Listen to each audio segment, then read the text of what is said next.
अस्सलामुअलैकुम। FBR job 2023 federal board of revenue में शानदार असामियों का ऐलान हो चुका है। Let's discuss about job description. Education इसमें इंटरमीडिएट और बैचलर कैंडिडेट्स अप्लाई कर सकते हैं। Department federal board of revenue FBR. Job type जो है वो गवर्नमेंट जॉब है। नंबर ऑफ पोस्ट जो हैं वो मल्टीपल्स हैं। Location Pakistan. FBR job 2023 vacancy list खाली सामिया। Assistant supervisor scale 14, radio portal monitor RPM operator scale 11। Apply करने का जो तरीकेकार है, candidates can apply online at official website of FBR. Candidate जो हैं वो एफबीआर की ऑफिशियल वेबसाइट, इसका लिंक आपको डिस्क्रिप्शन बॉक्स में मिल जाएगा, यहाँ पर आकर आप इजीली अप्लाई कर सकेंगे। इसके साथ साथ candidates who wants to apply for more than one post should apply separately. Candidate जो है एक से ज़्यादा अगर सीट के लिए अप्लाई करना चाहते हैं तो सेपरेटली अप्लाई करेंगे। मजीद इन्फॉर्मेशन के लिए हम एडवर्टाइजमेंट को देखते चलते हैं, इसका लिंक भी आपको डिस्क्रिप्शन बॉक्स में मिल जाएगा। टॉप में आपको ये बताया गया है कि कितनी वैकेंसीज अवेलेबल हैं और इसका जो कोटा होगा कि सिंध में 48 हैं, बलूचिस्तान में 18 वैकेंसीज अवेलेबल हैं। इसमें जस्ट इसकी इंफॉर्मेशन बताई गई है।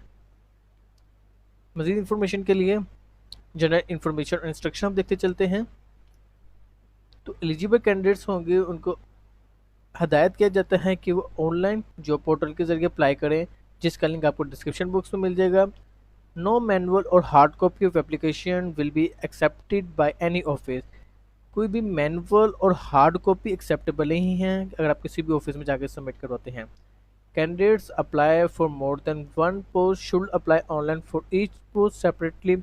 इसके बारे में आपको ऑलरेडी बता चुका हूँ कि अगर कैंडिडेट्स एक से ज़्यादा पोस्ट के लिए अप्लाई करना चाहता है तो वो सेपरेटली अप्लाई करेगा। Vacancies should be filled by appointed of personal domicile in the respective province और region of each office strictly in associate with civil servant. Candidate जो हैं उनकी जो सीट होंगी उनको डोमिसाइल के बिहाफ पे फिल किया जाएगा। And instruction issue by the establishment division from time to time. इसके अलावा जो इंस्ट्रक्शन होगी इस्टेब्लिशमेंट की तरफ से वो टाइम टू टाइम प्रोवाइड की जाएगी। Candidate once appointed in the respective office of directorate general of NNDA customs should not be transfer to other formation of custom department. Candidates अगर एक इदारा जनरल एनएनडी के अगर वहाँ पे वो अप्लाई करेगा जॉब के लिए, यानी कि वो यहाँ वहाँ पर हाजिर होगा तो उसको दूसरे अदारे में नहीं भेजा जाएगा।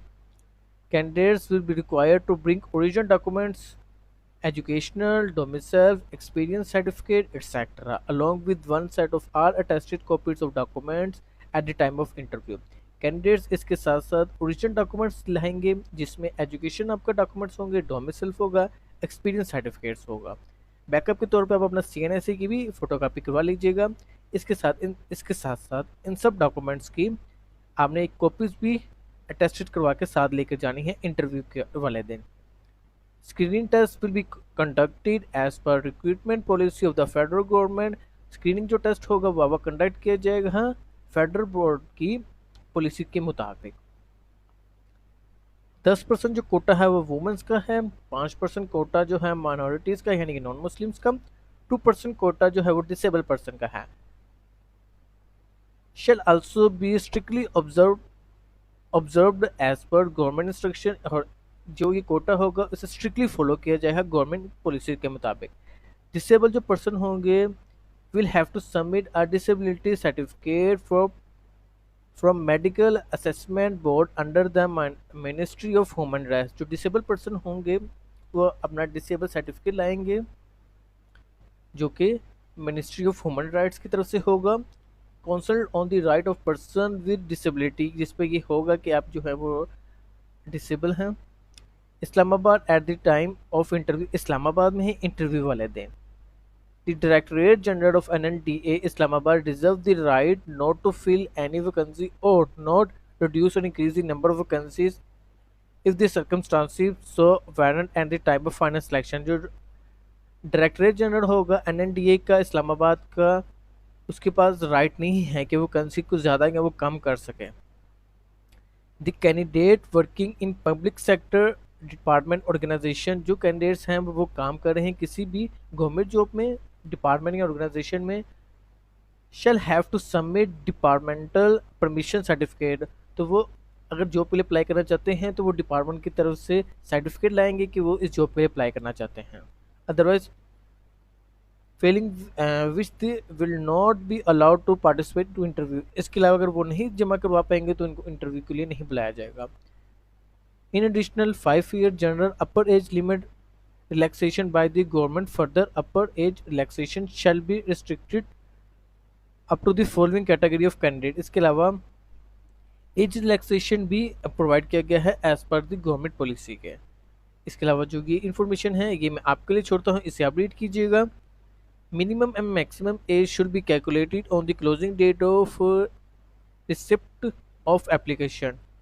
मिनिमम और मैक्सिमम जो एज होगी उसे कैलकुलेट किया जाएगा क्लोजिंग डेट पर के बिहाफ पर। Information provided in the online application form will be verified. जो इन्फॉर्मेशन आप प्रोवाइड करेंगे एप्लीकेशन ऑनलाइन के थ्रू उसको वेरीफाई किया जाएगा। In case of any false or forged information the directorate general of NNDA, अगर आप कोई गलत इंफॉर्मेशन प्रोवाइड करते हैं तो directorate general Islamabad reserve the right to cancel candidates of any candidate at any stage even after employment। तो directorate general of NND के पास ये राइट होगा कि वो आपकी जो जॉब होगी वो कैंसिल कर सकते हैं, हत्ता कि आप जॉब कर ही क्यों ना रहे हों, यानी कि जॉब आपकी स्टार्ट हो चुकी हो। And to initiate legal action against the applicant, और उस एप्लीकेंट के खिलाफ लीगल एक्शन यानी कि गवर्नमेंट की तरफ से जो एक्शन होगा वो लिया जाएगा गलत और इन एक्यूरेट इंफॉर्मेशन प्रोवाइड करने के बिहाफ पर। Only shortlist candidates will be called for test और इंटरव्यू। शॉर्टलिस्ट कैंडिडेट्स को टेस्ट और इंटरव्यू के लिए बुलाया जाएगा। All the candidates will be allowed to appear in the test और interview of professional basis submit to detail security for their eligible as per relevant criteria. जो कैंडिडेट्स होंगे उन्हें अलॉट किया हो जाता है कि वो टेस्ट और इंटरव्यू वाले दिन मुकर्रर वक्त पर अपने टेस्ट सेंटर पहुंच जाएं। टीयर डी के कैंडिडेट्स एक्सेप्टेबल नहीं है जॉब और इंटरव्यू के लिए। लास्ट डेट जो है अप्लाई करने की वो 3 नवंबर 2023 है। इसके अलावा अगर कैंडिडेट्स अप्लाई करता है तो उसकी एप्लीकेशन को रिजेक्ट कर दिया जाएगा। उम्मीद है कि आप लोगों को काफ़ी इन्फॉर्मेशन मिली होगी इस एडवर्टाइजमेंट के थ्रू। इस एडवर्टाइजमेंट का लिंक आपको डिस्क्रिप्शन बॉक्स में मिल जाएगा। अपनी दुआ में याद रखिएगा। अल्लाह हाफिज़।